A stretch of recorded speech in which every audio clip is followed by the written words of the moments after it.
Bon matin tout le monde, bienvenue dans On Jase de chasse de pêche de plein air avec moi-même Steph Monette. J'espère que vous allez bien.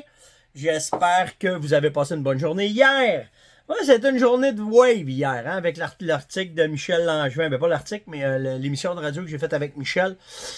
Vous avez été, je vous le dis, là, des centaines à venir me passer des commentaires. C'est apprécié naturellement. Puis l'autre bout des commentaires, ben, tu sais, quand t'es pas dedans, tu sais, quand tu penses pas à ça, pis c'était ma 700e hier. Pas sûr dessus. Trop d'affaires à penser, je suis dans le rush, ping-pong, pif-paf, aussi. Puis hier, c'est pas moi qui ai mis le texte. Je demandais à Yann, mets-moi le texte, papa, il faut qu'il parte travailler. Hier, il fallait que je descende en ville, il avait des affaires importantes. Puis, ben, la première affaire, il fallait que j'apporte Yann à l'aéroport. Puis après ça, j'ai arrêté de voir un client. Après ça, à la banque. Puis, tu sais, je roulais hier. Ben, tu sais, moi, hier, je fais mon genre le matin, je donne ça à Yann. Yann, moi, ça sur le web, papa. Lui, il suit ses affaires. Puis, tu sais, eux autres, la vie est belle. Si, c'est 60e au bonhomme. Le bonhomme fait 60e, il fait 60e. Mais vous autres, vous en êtes aperçus, par exemple. Vraiment, ça m'a touché. Vraiment gentil. Tout le monde qui m'ont souhaité bon 60e. Puis j'ai eu des vidéos aussi, des gens qui m'ont envoyé des vidéos, mon chum Steph. Vraiment, c'est gentil. Puis j'ai le mérite d'être là tous les matins avec vous autres, mais j'ai surtout la chance de vous côtoyer, de vous parler, de recevoir vos messages, de recevoir vos questions. Fait que le show, ben, il est à vous autres puis à moi en même temps, mais vraiment, vraiment merci à tout le monde hier pour les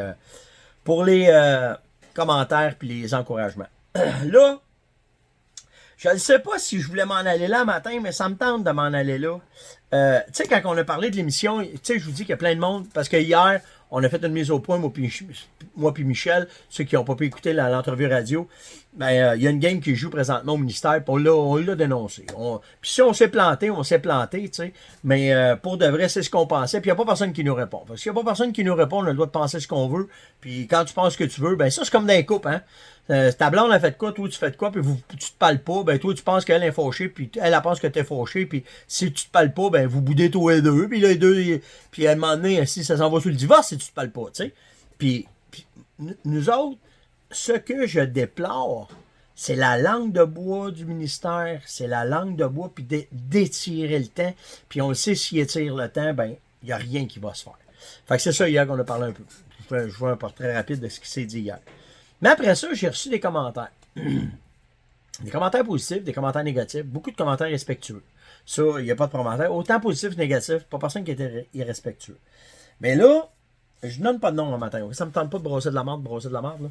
Mais ceux qui se barrent les pieds, parce que hier, je me suis planté et pas dit bon chiffre. Je pense que je vais arrêter de dire des chiffres, je vais juste parler de la synthèse de la patente. J'ai pas dit les bons chiffres. Fait que là, tout le monde ceux qui sont pas contents, ils me font chier. T'as pas dit la bonne affaire, tu te fais ces chiffres, pis c'est pas ça, pis. Là, je dirais rien parce que probablement que ma mère, elle écoute, là. Mais si t'étais tout seul avec moi, là, dans mon camp de chasse, tu créerais pas à ça aussi. Tu créerais pas à ça comment est-ce que je te parlerais. Parce que me suis planté, je vis avec ça, là. OK? Mais comprends le principe. Alors, regarde l'overhead. Regarde la grande picture, là. Parce que c'est pour ça que ça avance pas. C'est tous ceux qui se barrent les pieds, c'est la virgule du point, de la virgule en bas de la virgule, plus le point, c'est eux autres qui font. Ça, là, quand tu t'arrêtes là-dedans, là, tu t'en vas de même. Il n'y a rien qui avance, là. OK? Si vous êtes d'accord avec le principe qu'on est mal géré, que le chevreuil est après planté, OK? On peut se tromper. On peut se tromper, c'est sûr. Puis en passant, là, c'est pas ma job à temps plein, moi, faire ça, là. Moi, j'ai une business, j'ai des employés, j'ai une femme, j'ai des enfants, puis je m'en astique à la chasse par la pêche. OK? Ça, je le fais parce que ça me tient à cœur.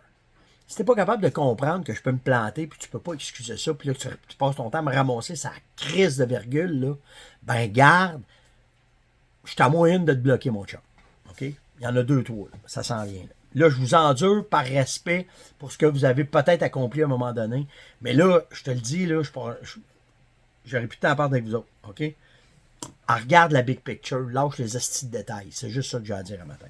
Fait que, après ça, ben, naturellement, de cette entrevue-là, ben, quand j'ai reparlé avec autant d'intervenants, puis gardez bien, OK? Je le savais que ça amènerait en quelque part. Parce que ça n'a pas pris 1 heure, j'ai reçu ça. Ce soir, à Matane, les chasseurs d'orignaux sont convoqués, invités au centre récréatec du Colisée Béton Provincial à 19h pour parler de la gestion de l'orignal passé, présent, futur. Hein? On a une gang, là. Puis normalement, en Gaspésie, quand ça commence à brosser, c'est pas bon signe. C'est eux autres qui sont le berceau de la chasse à l'orignal au Québec. Puis longtemps, ils ont accoté les places mondiales de chasse à l'orignal. J'étais là, moi. J'ai vu ça, moi. Puis là, faut arrêter de tirer les spikes, ça prend pas un cours universitaire pour comprendre ça. Ça prend une gestion saine, ça prend un balancement de cheptel, that's it, that's all. Fait que les gars, ben, ils sont après se rencontrer, ils sont après préparer leurs affaires, puis ils veulent arriver avec de quoi de vraiment, vraiment positif. Et comment est-ce qu'ils vont se faire mettre des bâtons dans les roues? Dieu seul le sait, puis on verra. Là, on verra. Mais je suis content de voir que... Puis tu sais, je sais pas comment il va y avoir de monde. Qu'il y en ait un, qu'il y en ait 8, qu'il y en ait 200, c'est pas ça qui est important. C'est ceux qui vont être là, c'est eux autres qui vont commencer le changement. Point d'aller. Sur une note beaucoup plus positive, on a passé nos messages. Attendez, faut que je fasse ça. Ah, hier, je sais pas si vous avez vu ça, là. Saco vient de lancer la nouvelle Saco 100 pour fêter le 100e anniversaire. Là, je vous le dis, là, je viens de découvrir et je viens de tomber malade d'une nécessité aiguë à côté, dans le pré là, puis j'attends juste qu'il y en ait une qui rentre au Québec. Je vous le dis, j'ai passé ma commande à 2-3 places, puis j'ai dit, aussitôt que t'en as une, pense à moi. Je vais probablement m'en aller dans le 300 Win. La caractéristique de cette carabine-là, écoutez bien ça, enfin, comme en Europe, nous pourrons avoir des canons interchangeables. Donc, ça veut dire qu'à partir de ta carabine, tu as une 300 Win, il faut que tu restes un calibre, là, d'être dans la bonne grosseur de calibre. Tu restes dans le calibre 30, 308, 3006, 300 Win. Je vais pas checker tous les calibres, là, mais on va pouvoir l'avoir. C'est la même carabine. Ça va être nice. Puis, qu'elle est belle. Qu'elle est belle, je vous le dis. Là. Moi, j'étais un gars de synthétique, mais là, j'ai tombé en amour avec celle en bois. Fait que je vais probablement m'en aller avec celle en bois. Si vous avez une chance, allez voir ça. Saco 100. Faites juste marquer Saco 100. Googlez ça. Allez voir la carabine. Allez éclairer. Il y a un peu de technologie de la S20 dedans. Si j'ai bien lu, là, cliquer, mais je ne l'ai pas eu dans mes mains. Là, je faisais un clé, puis je lis, puis je vis fou. Ça peut vous donner une idée comment j'aime ça. Là. Fait que ben hâte de l'avoir. Ben hâte de l'avoir. À soir, je suis en live. Chasse pêche 2.0. Mais Serge n'est pas là. J'ai appelé David. J'ai dit, hey, j'aimerais ça, moi, animer ça. T'es-tu sérieux? Ah ouais, Serge, il est pas là. Ben, il dit tabarouette, ah ouais, fort. Bon, ben, fait que je fais un live à soir sur chasse. C'est moi qui vais être l'animateur, Chasse pêche 2.0. On va parler de chasse au dindon, justement. On a Mario Huot qui est là. Fait que je vais parler avec Mario de chasse au dindon. On va développer. Puis je connais bien Mario. Ça fait depuis toujours qu'on se connaît. Fait qu'on va avoir pas mal de fun ensemble de parler de chasse au dindon, puis de formation, puis comment est-ce que ça s'en vient, puis toute la quête. Fait que ça va être vraiment nice. Belle information de Eric et de José. Les oies ont passé les douanes. Donc, ils sont rendus au Canada. Ça commence à arriver. C'est bon signe que le printemps s'en vient. Fait que les oies sont bel et bien passées. J'ai reçu des photos d'Éric puis de José. Fait que merci. José est en Ontario, Éric dans le canton de l'Est. Fait que merci vraiment là, des informations. Mais ils n'ont pas de misère à passer aux douanes. Ça a bien été. Ils ont laissé rentrer. Puis la vie est belle. Puis tout est correct. Donc ça, c'est vraiment nice. OK, là, je tombe. Je veux vous parler. Combien de temps qu'il me reste? Ah oui, j'ai le temps. Je veux vous parler hier, quand je suis arrivé à la maison. On a embarqué, moi pis Sam, parce que Yann, lui, il se fait griller à la couenne. Moi pis Sam, on a reçu des pigeons d'argile. Les pigeons d'argile étaient rentrés au village. On est allé en acheter une coupe de boîte. Puis on s'est lâché là, c'est avec nos fusils. Si vous allez voir TikTok, j'ai mis les 4 fusils qu'on s'est amusé. On en a tiré d'autres, mais c'est les 4 qu'on a eu le plus de fun. Mais pour de vrai, moi, j'avais tout le temps peur du calibre 20, ok? Je vous ai déjà expliqué pourquoi. Parce qu'une balle de 20 rentre très très bien dans la chambre d'un 12. Elle vient à côté dans le canon. Puis si tu mets une balle de 12, la balle elle rentre, ton mécanisme ferme. Mais là, si tu tires, quel dégât que ça fait, puis ça peut être dangereux. Puis moi, ben, avec mes fils, je voulais pas avoir ça ici. Fait que j'ai jamais eu de calibre 20. Là, ils sont rendus majeurs vaccinés, ils sont quand même prudents, les gars. Fait que là, j'ai un calibre 20, j'ai des calibres 20 qui ont rentré. Puis hier, on a fait les 7 2-20. c'est agréable. Je comprends pourquoi que les femmes aiment tirer avec ça, parce que c'est vraiment agréable. J'avais déjà tiré une couple de coups, mais les 2 fusils, hier, j'ai tombé. Là, il faut que je me retienne de la nécessité aiguë, parce qu'après ça, je me pars un magasin. Là. Mais vraiment, hier, j'ai essayé le Super Black Eagle, la même affaire que le 12, mais en calibre 20. OK? Puis c'est tellement smooth. C'est vraiment, là, je vous le dis, c'est vraiment de quoi de plaisant à essayer, puis de tirer avec. Fait que j'ai aimé ça. Il est tout petit. Pour les femmes, là, quel fusil, le fun, pour pouvoir faire du migrateur, faire de la perdrix, faire du lièvre. Vraiment un beau petit fusil. En tout cas, je ne sais pas s'il y a des femmes qui l'ont présentement dans vos mains. Faites juste venir me dire si vous l'avez, comment est-ce que vous le trouvez. Moi, je capote, ça donne. C'est comme je suis une carabine à plomb. C'est petit, là, c'est malléable. C'est vraiment un beau fusil. Fait que ça, on a essayé ça. On a tiré pas mal de coups avec ça hier. Puis après ça, on va vous montrer quoi. Benelli fait partie de la maison Beretta. Benelli, on dit, tenterais-tu, Steph, d'essayer ça? Ouf. Ça, là, c'est le U828. Non, le 858. 828. OK? C'est un calibre 20. C'est une œuvre d'art. Puis, Benelli, il est sport, il est différent. Tu sais, comment est-ce qu'il est bâti? Il est différent. Les gravures dessus, là, checkez ça, comment c'est beau. Regardez ça, là. Regardez ça en dessous. C'est vraiment une arme de malade. Puis, l'éjection, elle est spéciale. Elle est différente un peu de... OK, ça éjecte en tabarouette. Les balles, s'ils font une christie de bout quand ils sortent. Mais vraiment, un plaisir de tirer ce fusil-là. J'ai étalé les specs. Tu sais, c'est dans la classe des armes de... Pas de luxe, mais de performance. Mais en calibre 20, là, oh, mon Dieu, que c'est un... Sam, quand mon gars Sam l'a essayé, il dit « Papa, c'est donc bien petit, puis c'est donc bien nice. » Fait que c'est un beau fusil. Plaisant, agréable. Il y a le sélecteur, la même affaire, là, tu sais. Tu le débarres comme ça. Tu peux avoir soit le coup, là, comme ça, j'ai pas mes lunettes, là. Ça, c'est le coup d'en bas qui part en premier. Tu vas juste le sélectionner de l'autre côté. C'est le coup d'en haut si tu veux qu'il parte en premier.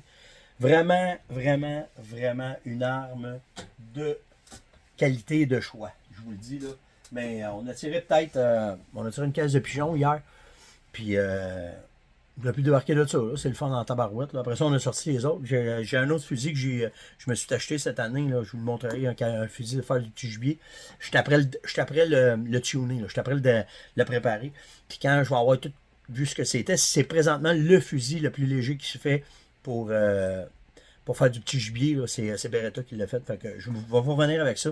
Mais vraiment. Fait que ces deux machines-là, une soie vraiment. Le Super Black Eagle en calibre 20, c'est malade. Pour les femmes, là, les enfants, les jeunes hommes, là, tu vas pas avoir de quoi de pesant, tu vas avoir de quoi de performant. Puis Sam, il pensait qu'un 20, t'as pas ça, on les a tout pété. Là. Puis il dit, hey, papa, c'est cool de tirer avec ça. Ouais. Puis il dit, tu ferais-tu du moineau? Ben, même affaire. Ça s'en vient une grosse mode. Là. Les chasseurs au Québec, les chasseurs de moineaux, il y en a beaucoup qui s'en vont vers les calibres 20 pour justement, quand tu vas tirer bien des coups, les guides s'en vont avec ça. La même portée, la même affaire. Un peu moins de plomb, mais si t'es bon tireur, il n'y a pas de problème, ça débarque. Ça débarque en masse. Olivier m'a demandé si j'aimerais ça que tu me parles de quel sac à dos tu utilises quand tu fais de la chasse fine, que ce soit à l'orignal, que ce soit au chevreuil. Qu'est-ce que tu prends comme équipement quand tu fais tes chasses? Ben, je vais t'avouer de quoi, OK? Je vous ai parlé cette semaine, j'ai pas le temps de ramasser mon linge. Je vous ai parlé cette semaine de ça. De cette veste, tu sais, la veste à dindon, là, OK? Je te le dis, je pense probablement, je vais la vider, puis je vais la remplir dans mon stock de chasse, mais que je parte à la chasse, parce que les poches en avant, c'est vraiment cool pour en mettre tes câbles. À l'intérieur, là, ici, tu as plein de poches, mettre toutes tes affaires. Fait, oh, ça, j'ai accroché mon câble. Mais je le trouve vraiment nice, OK? Je trouve ça cool. Puis, comment est-ce que ça tient sur toi, que ça vient s'attacher à ta taille? Parce que c'est ça la beauté des vestes à dindon, c'est que la façon que ça vient s'attacher après toi, OK? Ici, là, à la taille, ben, le poids, il est réparti. Il tient pas juste sur une sangle, mais il vient tout à côté sur le côté de ton corps. Puis là, ça soutient bien. Fait que, puis en plus, tu n'as rien en avant. Fait que si tu viens pour tirer, vous le dis, ils ont fait leur job en tabarouette avec cette veste de dindon-là. Puis en plus, ben, en arrière, tu te ramasses avec un petit sac à dos que tu peux mettre du stock ici, mettons un manteau imperméable, quelque chose que tu peux mettre là. Puis tu as tes flags que tu peux avoir en arrière qui vont être voyants. Puis en plus, moi je le regarde et je vous le montre pas. Là. Puis en dedans, ben, tu as une poche en haut puis tu as un sac à dos. Fait que tu te ramasses avec de quoi de vraiment nice. Puis en plus, ben, tu as un siège si tu veux. Puis si je me trompe pas, ouais, si tu veux pas avoir le siège, ouais, tu es capable de l'enlever. Fait que si tu veux juste avoir la veste, tu peux avoir juste la veste. Puis si tu veux pas, si tu veux avoir juste le siège, avec le siège, tu peux l'avoir. Ouais, ça se débarque ça. Je ne veux pas vous induire en erreur. Là. Ah oui, oui, ça se débarque très bien en plus. Fait qu'ils ont bien fait leur devoir avec ce sac-là, cette veste-là que tu peux utiliser. Par contre, il est un brin, peut-être un peu bruyant. Puis là, c'est ça que j'ai hâte d'essayer. C'est même qu'il gèle, qu'est-ce qu'il va faire. Mais l'année passée, je me suis acheté ça. Et ça, pour les chasseurs de chevreuil, les chasseurs de chasse fine, le gars qui veut passer comme un loup dans le bois, ce sac à dos-là, ça, c'est malade. Ça, c'est le fanatique. OK? Il est bien fait. Il y a des poches partout. C'est un day-pack, là, OK? C'est pas un gros sac à dos, là. OK? Mais lui, ben là, vous entendez, c'est parce que j'ai du stock dedans, là. Mais je vais juste vous montrer la particularité, comment est-ce qu'il a été pensé, OK? Regarde ça, là, c'est tes poches. OK? Fait que là, tu veux ouvrir une poche, il n'y a pas de clip. C'est toutes des attaches qui sont faites comme ça. Tu tires dessus, tu l'enlèves, là, tu as accès à ta poche. OK? Mais la beauté, regardez, il n'y a pas de son. Zéro son. Zéro son. Fait que la façon qui est faite comme en laine Berber, qu'on appelle, là, si vous faites ça, c'est moi qui ai des affaires dedans parce que je m'en suis servi pour faire de la motoneige cet hiver. Je m'en servais aussi pour faire de la motoneige. Je le trouve vraiment écœurant. Il y a des poches partout, confortable à l'os, mais le bruit, zéro bruit. Fait que, si tu me demandes, ben, qu'est-ce que tu vas avoir, ben, tu sais, je te le dis, je vais vraiment tester la veste parce que la veste, elle est tellement confortable, petite, puis c'est ce qu'on veut, mais quand même logeable parce que tu peux tout mettre tes affaires dedans. Mais, mettons, tu sais, pour l'orignal, j'aurais pas de problème. Vraiment pas de problème. Pour le chevreuil, quand le gel va pogner, là, je vais la tester, je vais vous le dire, je vais pas la tester, mais je vais l'essayer. Mais il faut penser qu'elle n'est pas pensée pour ça. Elle est pensée pour le temps, mettons, moins frette. Fait que, tu sais, je vous dirais, pour l'orignal, le chevreuil à l'arc, à l'arbalète, il n'y aura pas de problème. Mais quand on tombe dans les temps un peu plus froids, le fanatique, là, c'est... Lui, il est ça coche, j'ai rien à dire, vraiment. C'est rare que quand je teste de quoi, puis que je dis... Je trouve tout le temps des défauts. Mais ce sac à dos-là, zéro. Zéro défaut. C'était l'ongeance de ce matin. Hey, j'ai pas pensé à la question du jour. Qu'est-ce qu'on parle? Qu'est-ce que je vous demande? Qu'est-ce que vous avez le goût de me dire? Il y a ça aussi, hein? Qu'est-ce que vous avez le goût de me dire? Dites-moi donc, ouais, on a parlé des oies blanches, là, qui ont passé les douanes au début de l'émission, puis ça allait bien. Commencez-vous à voir des oiseaux migrateurs. Il y en a-tu qui ont vu de la blanche, il y en a-tu qui ont vu des outardes. Je parle pas des résidentes, là. Mais, tu sais, mettons, tout ce qui est au sud du Québec, là, c'est sûr, si tu m'écris de Coudjouac, tu me dis que tu vois des outardes, de se prendre des photos. Mais, vraiment, dites-moi donc, avez-vous commencé à voir des outardes? Puis là, ça commence à casser, là. Le fret, le matin, il faisait moins 15, ça. Puis là, il faisait moins 4. Puis demain, là, en fin de semaine, on tombe d'un plus, puis ça s'en vient. Ça va fondre, ça va s'en venir. Puis pour ceux qui me posent beaucoup de questions pour la pêche, ça s'en vient. Je suis après de sortir mes affaires. Je suis pas rendu là encore. Mais ça s'en vient. On a encore un pied et demi de neige ici, là. 2 pieds de neige encore. Fait que je commence. Je vais commencer à vous parler des nœuds. Là, je suis après à essayer de trouver un moyen de vous expliquer le nœud de soie. Pour que ça soit visuel, ça soit bien fait. Fait que je vais vous arriver avec ça. Puis je vais vous parler du palomar aussi, qui est important de connaître. Puis une couple d'autres nœuds, là, qu'on va parler de ça, mais je vais vous revenir avec ça. C'était le On Jase de ce matin. Likez, partagez, invitez surtout, s'il vous plaît. Surtout commentez, c'est important. Vous l'avez tellement bien fait hier. J'ai un taux de réponse de 10-15% là, quand vous me mettez des commentaires. Lâchez pas, OK? On a un bout à faire. Moi, vous arrêtez de vous écœurer maintenant avec ça, je vous le dis. Là. Mais là, c'est pas le temps de lâcher. On est sur le dernier sprint pour montrer aux dirigeants, pas aux dirigeants, mais aux décideurs, comment est-ce que vous êtes préoccupés par ce qui arrive présentement pour le chevreuil et pour l'orignal. On lâche pas, OK? Likez, partagez, évitez, surtout commentez, puis nous autres on se voit demain. Ciao tout le monde!